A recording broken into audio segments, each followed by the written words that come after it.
जैसा कि last episode में हमने देखा कि तांग शैन और बाकी कुछ स्टूडेंट्स को श्रेक स्कूल के अंदर एडमिशन मिल गया है और अब वहां अंदर जाने पर उन्हें एक सॉसेज की दुकान दिखती है। जीवू का सॉसेज खाने का मन है, जिसकी वजह से वो तुरंत तांग शैन से उसके लिए सॉसेज लाने के लिए कहती है और तांग शैन उसके लिए सॉसेज खरीद कर लाने लगता है। वहाँ जब तांग शैन उसको अंकल कहकर पुकारता है तो सॉसेज बेचने वाले आदमी को बुरा लगता है, क्योंकि वो असल में कोई अंकल नहीं बल्कि उनकी तरह ही एक स्टूडेंट है जो यहाँ सॉसेज बेचता है।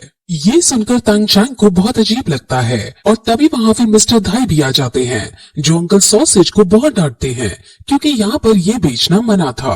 तांग शैन पूछता है कि आखिर क्यों ये बेचना मना है, इसमें खराबी क्या है, जिस पर मिस्टर धाई बताते हैं कि ये सॉसेज इसकी स्पिरिट सोल से बनी है। इसकी स्पिरिट सोल फूड के ऊपर है, जिस वजह से ये अपनी बॉडी फ्लूइड्स को यूज करके सॉसेज बनाता है। अब ये सुनकर तांग शैन को उल्टी आने लगती है और वो उसके सॉसेज वापस कर देता है। मिस्टर धाई इस सिचुएशन पर बहुत हंसता है। अंकल सॉसेज के कई सारे नाम हैं, लेकिन हम इनको ऑस्कर कहकर पुकारेंगे।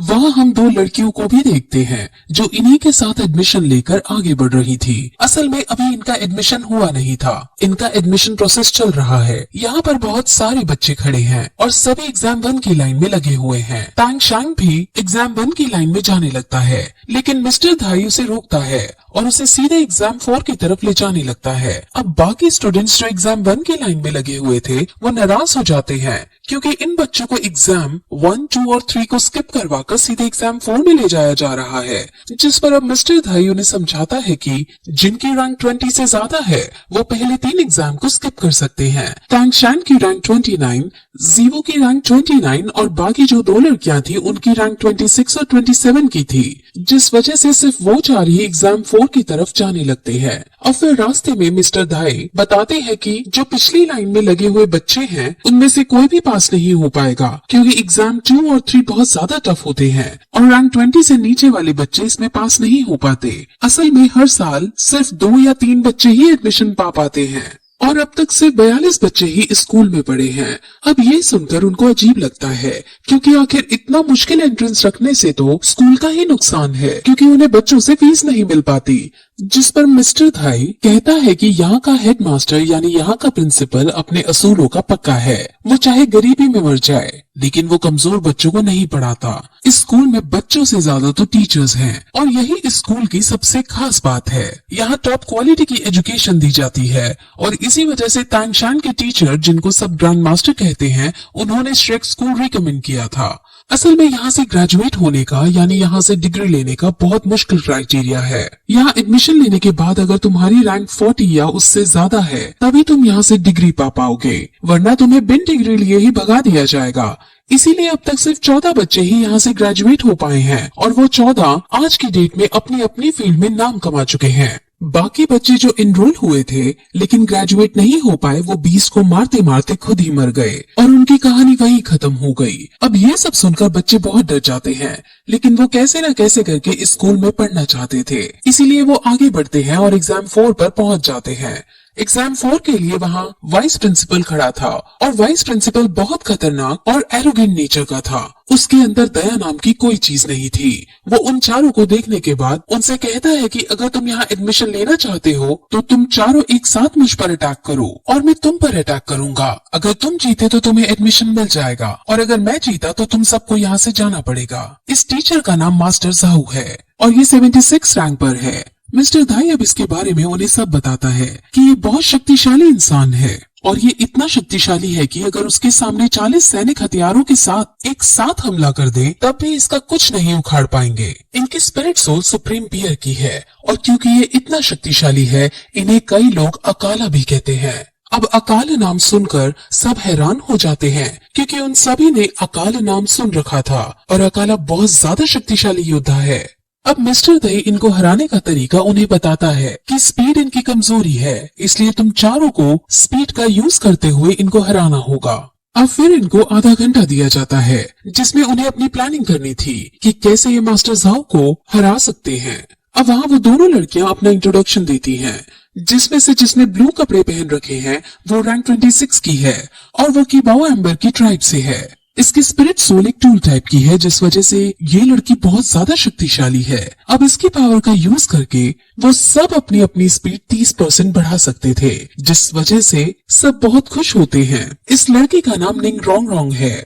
काले कपड़े वाली लड़की बहुत बहुत शक्तिशाली है और उसका नाम जूजू क्विंग है और उसकी स्पिरिट सोल कैट की है। अब तांग शैंग उन सभी का लीडर बनकर उनको पोजीशंस देता है और आधे घंटे हो जाने के बाद वो तांग शैंग के कहे अनुसार उस पर अटैक करने लगते हैं। वो सब बच्चे अपनी अपनी स्पिरिट सोल का यूज करते हुए और तांग शैंग अपनी स्पिरिट रिंग का यूज करते हुए मिस्टर जाओ पर अटैक करता है, लेकिन मिस्टर जाओ बिना स्पिरिट सोल का यूज किए उन सबको रोक देता है और उन सबको पीटने लगता है।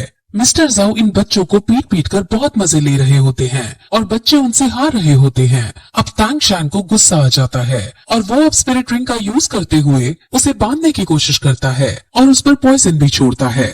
और अब इससे मिस्टर जाओ को थोड़ी दिक्कत होती है, लेकिन अब उसे पता चल जाता है कि उसे इस लड़के से लड़ने में अब बहुत मजा आने वाला है। वो भी अब अपनी स्पिरिट सोल का यूज करता है और उस पर अटैक करता है और उनकी फाइट फिर से होने लगती है, लेकिन इस बार स्पिरिट सोल का यूज करते हुए वो सबको हरा देता है और जीवू को बेहोश कर देता है। अब जीवू को बेहोश देख तांग शैंग को बहुत ज्यादा गुस्सा आ जाता है और वो अब कुछ और ना सोचते हुए सीधे मिस्टर जाओ के पास जाता है और कहता है कि अब ये मैच बंद करो, अब सिर्फ तुम्हारी और मेरी लड़ाई है और हम फिर से शुरू करेंगे। अगर मैं जीता तो तुम्हें एडमिशन देना पड़ेगा। मिस्टर जाओ मान जाता है और अब इस बार तांग शैंग हिडन वेपन्स का खुले तौर पर यूज करता है और एक साथ कई दिशाओं से उस पर हिडन वेपन से अटैक करता है। ये हिडन वेपन्स उसके लिए नए थे, जिस वजह से मिस्टर जाओ इन हिडन वेपन से नहीं बच पाता। कई सारे हिडन वेपन्स उसे लग जाते हैं, लेकिन फिर भी वो क्योंकि 76 रैंक पर था, इसीलिए वो उन सब को निकालने में कामयाब हो जाता है और हंसने लगता है। लेकिन फिर तांग शैंग भी स्माइल पास करता है। यहाँ से हमें ये पता चलता है कि हिडन वेपन्स के अंदर पॉइजन लगा था, जिस वजह से मिस्टर जाओ पॉइजन से अफेक्ट होकर कमजोर होने लगता है। और अब मैच को खत्म करने के लिए तांग शैंग अपना हैमर उस पर देकर मारता है। अब इस अटैक से वो भी घायल हो जाता है, लेकिन मिस्टर जाओ भी अब लड़ने की पोजीशन में नहीं होता और मिस्टर धाई अब तांग शैंग को विनर घोषित कर देता है। मिस्टर जाओ अब बहुत उदास होता है क्योंकि वो एक 13 साल के बच्चे से हार गया है। अब फिर वहाँ ऑस्कर भी आ जाता है और वो अपनी हीलिंग सॉसेज मिस्टर जाओ को देता है और मिस्टर जाओ अपने एरोगेंट बिहेवियर के साथ वहाँ से दुखी होकर चले जाते हैं। वहीं ऑस्कर जब निंग रोंग रोंग को देखता है तो उसका उस पर दिल आ जाता है और वो उससे फ्लर्ट भी करने की कोशिश करता है, लेकिन मिस्टर धाई लड़कियों को अपने साथ लेकर वहाँ से चला जाता है और इससे ऑस्कर जल भुन जाता है। वहीं रात को मिस्टर जाओ अपने ऑफिस में बैठा होता है और आज के मैच के बारे में ही सोच रहा होता है कि तभी उसे अपने आसपास किसी ताकतवर इंसान के खड़े होने का आभास होता है। वो तुरंत बाहर जंगल में जाकर चेक करता है और वहाँ से अपनी स्पिरिट सोल को बाहर निकालते हुए देखने की कोशिश करता है कि आखिर कौन है जो यहाँ पर बिना पूछे आ गया है। वहाँ तभी एक मास्क मैन आता है और वो अकाला कहकर उसे संबोधित करता है। वो मास्क मैन और कोई नहीं बल्कि तांग शैंग का पिता तांग हाओ है। तांग हाओ के आसपास लाल कलर की रोशनी और एक बड़ा सा हैमर है और तांग हाओ बहुत ज्यादा शक्तिशाली है। इसकी रैंक 90 से भी ज्यादा है और ये बात मास्टर जाओ को पता चल जाती है। असल में तांग हाओ इस टीचर को सजा देने के लिए आया था क्योंकि आज सुबह इसने बच्चों के साथ अच्छा व्यवहार नहीं किया था। मिस्टर जाओ इनके सामने भीगी बिल्ली बन जाता है, लेकिन तांग हाओ बहुत गुस्से में है और वो उसे पीटना चाहता है। तभी वहाँ पर श्रेक स्कूल का डीन भी आ जाता है और वो क्योंकि डीन है इसलिए वो बहुत ज्यादा शक्तिशाली है। वो अपने वाइस प्रिंसिपल को ऐसे पीटता नहीं छोड़ सकता था, लेकिन जब वो सामने तांग हाओ को देखता है तो वो समझ जाता है कि हम दोनों मिलकर भी इसका सामना नहीं कर पाएंगे और अगर मैंने इस लड़ाई में कूदने की कोशिश की तो मैं भी मारा जाऊंगा। यहाँ से अब हमें तांग हाओ की शक्तियों का अच्छे से पता चल जाता है। तांग हाओ की अपनी पूरी एक बैक स्टोरी है जो आपको बहुत शॉक करने वाली है और वो हमें अब आगे पता चलेगी। अब तांग हाओ सीधे उस पर अटैक करने की कोशिश करता है और उसको उसकी ही भाषा में कहता है कि तुम्हारे पास आधा घंटा है और तुम्हें आधे घंटे तक मुझे डिफेंस करना है। आधे घंटे बाद मैं खुद चला जाऊंगा। अब मिस्टर जाओ डरते डरते अपनी स्पिरिट सोल का यूज करते हुए उस पर अटैक करता है, लेकिन तांग हाओ बिना स्पिरिट सोल का यूज किए उसके अटैक को रोकता है और उसको पीटता है और तबीयत से पीट लेने के बाद वो उनसे अलविदा लेकर वहाँ से चला जाता है। अब सुबह बेटे ने मिस्टर जाओ को कूट दिया और रात को बाप ने, और अब इस सब से मिस्टर जाओ बहुत ज्यादा दुखी हो जाता है। हालांकि उन्हें ये नहीं पता चला था कि तांग शैंग इसका बेटा है। अब मिस्टर जाओ प्रिंसिपल यानी डीन से बहुत गुस्सा होता है कि आखिर उसने उसे बचाया क्यों नहीं, लेकिन बेचारा प्रिंसिपल खुद उसके सामने नहीं टिक पाता। वहीं अब अगली सुबह तांग शैंग की आंखें खुलती हैं और वो अपने आप को एक कमरे के अंदर ऑस्कर के पास पाता है। ऑस्कर उसे जगा हुआ पाकर उसे नाश्ता देता है और उसे फिर अपने बारे में बताता है कि वो ऑस्कर है और उसकी रैंक 29 है। वो फिर उससे जीवू के बारे में पूछता है और उनको देखते ही समझ आ रहा होता है कि जीवू तांग शैंग को पसंद करती है, लेकिन तांग शैंग ही ये बात नहीं समझ पाता। उन दोनों में जीवू को लेकर बात भी होती है, लेकिन तांग शैंग अब भी सिर्फ इतना कहता है कि वो सिर्फ मेरी एक दोस्त है। अब फिर तांग शैंग उस ग्राउंड में जाता है जहाँ उसने कल मिस्टर जाओ से मैच किया था और वहाँ जमीन में गड़े हुए अपने सारे हिडन वेपन्स उठाता है और साथ ही साथ उसे ये भी समझ आ जाता है कि उसे मिस्टर जाओ जैसे ताकतवर योद्धा से लड़ने के लिए और भी हिडन वेपन्स बनाने होंगे और उसे और भी हार्ड ट्रेनिंग करनी होगी। अब फिर थोड़ी देर बाद वापस अपने रूम में जाता है और वहाँ वो ऑस्कर को बेड पर लेटे हुए देखता है। वो उसे बाहर ट्रेनिंग पर चलने को कहता है, लेकिन ऑस्कर मना कर देता है और उसे समझाता है कि मेरी सोल स्पिरिट फूड वाली है, जिस वजह से मुझे तुम जैसी हार्ड ट्रेनिंग नहीं करनी है। और फिर तांग शैंग जीवू के पास जाता है और वो उससे माफी मांगता है कि कल वो उसे नहीं बचा पाया, लेकिन जीवू उसको टोकते हुए कहती है कि इसमें उसकी कोई गलती नहीं, वो टीचर थे ही इतने शक्तिशाली कि वो हराए नहीं जा सकते थे। वो दोनों फिर और भी बातें करते हैं और यहाँ के डीन के बारे में सोचते हैं कि आखिर जब वाइस प्रिंसिपल इतना शक्तिशाली है तो प्रिंसिपल कितना शक्तिशाली होगा।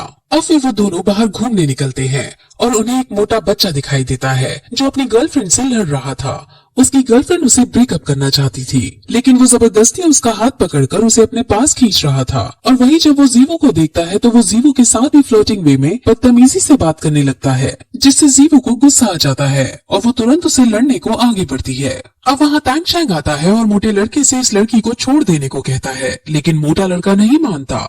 अब तांग शैंग और मोटा लड़का फाइट शुरू करते हैं और मोटा लड़का तांग शैंग के हर वार से बच जाता है, यानी मोटा लड़का बहुत शक्तिशाली है। मोटा लड़का फिर अपनी स्पिरिट सोल को यूज करता है जो कि एक बीस्ट टाइप की थी और वो फिनिक्स थी। Phoenix spirit soul beast type में सबसे शक्तिशाली होती है और वो उड़ने के साथ साथ भी फेंक सकती है।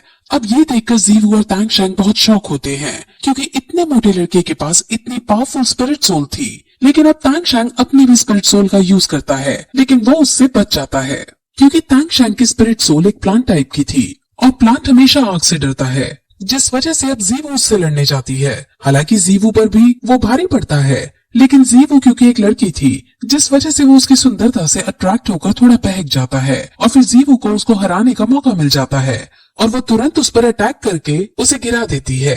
जीवू बहुत खुश होती है, लेकिन मोटा लड़का फिर खड़ा होता है और कहता है कि अब मैं तुम्हें नहीं छोड़ूंगा और फिर इस पॉइंट पर यह एपिसोड खत्म हो जाता है।